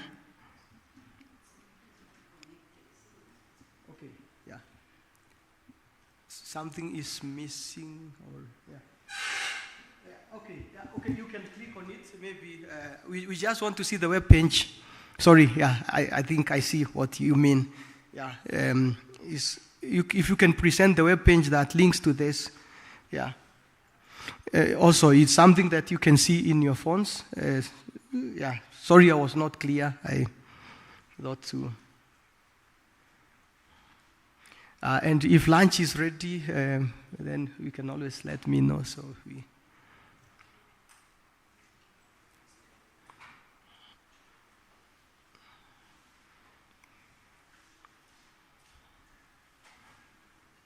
It's danmap, like danishmap.org. So it's if we.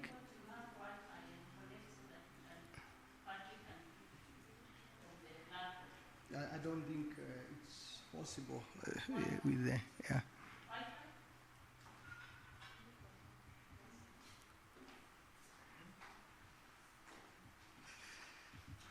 They say a picture is worth 1,000 words. I want you guys to get, as you eat, you can get inspired. And also, we can kick off actual discussions in the afternoon. Is it possible to...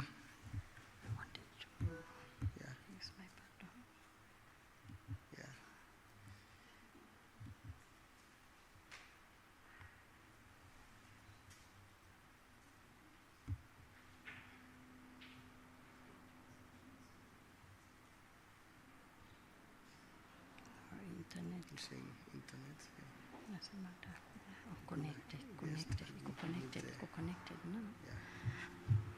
Okay. Where do you want? You can. I can. Just. And then. Yeah. But I don't know whether that's. I'll do it myself, and then we can show. So we need them to connect it.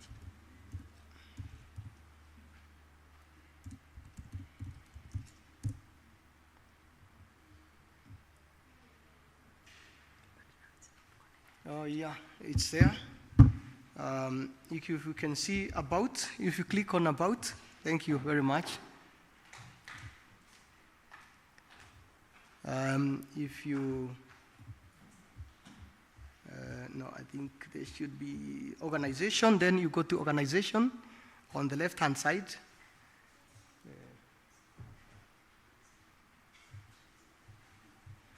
Yeah, if I don't know whether you can zoom this a bit on the picture, the image there.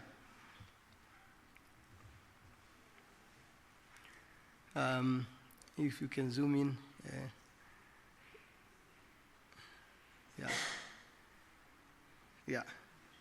So if we can start at the top, on the left-hand side, this side, you have consumption data.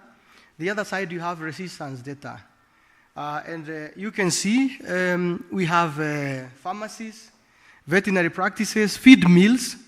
To me, this was even the mills, the millers. Then we have farmers and veterinary practices. We have the slaughterhouse and retail. These are, to me, like the traders and retailers, warehousing, and what have you.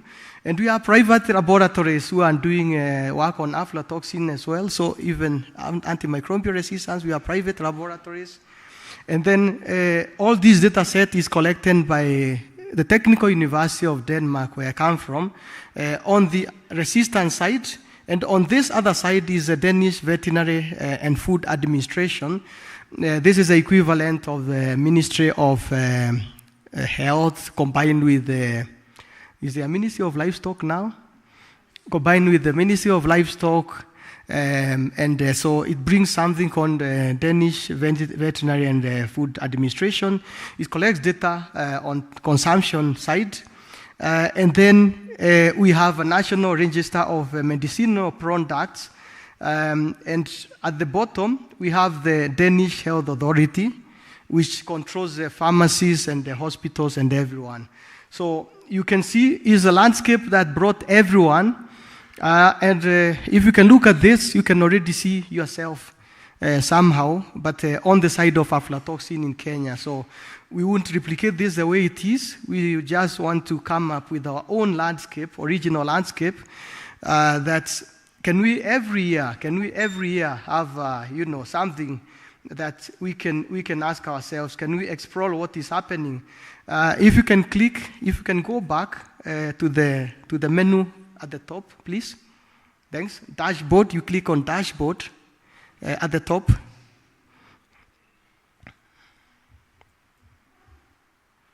Yeah, you can, you see there is an ability here to interact. You can look at, there is broilers, there is cattle, and if you can select one, one of the animals here,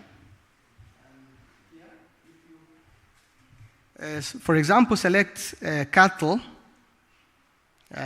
yeah.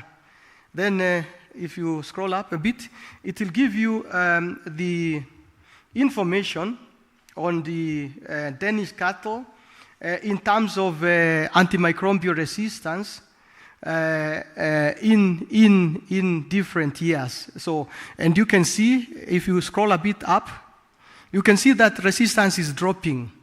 It's because you can have risk-based and very informed type of targeted surveillance. And this dashboard also has a lot of information that goes to the health authorities. We produce a report every year from all the partners. They send some information and we produce a report every year that goes to the health authorities. And this goes to the national budgeting. So when they are budgeting for control measures, for example, this is ampicillin. This was ampicillin. Then they will know if there is a problem with the ampicillin use, and this is resulting in resistance. Then they can, for example, put in more resources there within the ministry in terms of control. So this is quite something that I want to ask. Kenyans are known to be very creative, and I believe we can do even better than this. Within the group we have here, we have everyone here, every capability. We have all the wisdom, right from the experts in different fields, in data collection, in generation, even in standards. We have the experts in food standards and everything. So we can go far together. Again, maybe as I finish this introduction to the activities, they said that alone you can go fast, but together we can go far. So I pray that we can get together and really go far in this. Thank you.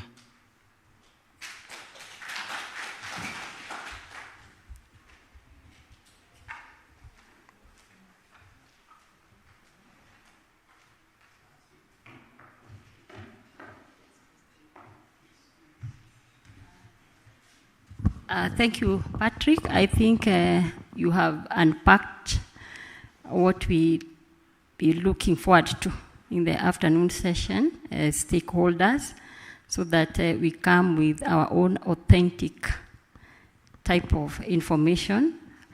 What he has presented is what they did in Denmark for antimicrobial resistance. He has mentioned it to us as we developed the proposal. And I believe that we have the capacity in this room to do something similar. I think we'll now break for lunch, although I can't see Mr. Njiro, but Margaret Kola, now that I know you. He had said here or upstairs. So we are going to have lunch upstairs, and allow me to pray for the lunch. Let us believe and pray. Lord, we worship your name and thank you for the fact that you brought us this day. We are gathered here and we thank you that, Lord Jesus, you've brought us together. Thank you for the activities ahead of us and what we have already done. And as we, Lord Jesus, break for the health break, we pray that, Lord Jesus, you will sanctify it to be beneficial to us. And it's in Jesus' name we do pray and give thanks. Amen. Thank you. I think, Margaret, you can lead the team. Yes. I think for tea, we had the tea the same place, so we can just follow Margaret, have lunch, and come back, and then we'll go to the next step. Thank you. Time. I think, I don't know whether we will give ourselves, Patrick, it's already almost going to 1:30. We do 40 minutes? Or 30? Let us try 30, 40, because we are not many. We are not many, so if we are done by 30 minutes, we come back. 30, 40 minutes is okay. So by 2:15, we should be starting the next session. By 2:15, we should be starting the stakeholder session. Okay? Let us wake up. Tumekula tu chai sai.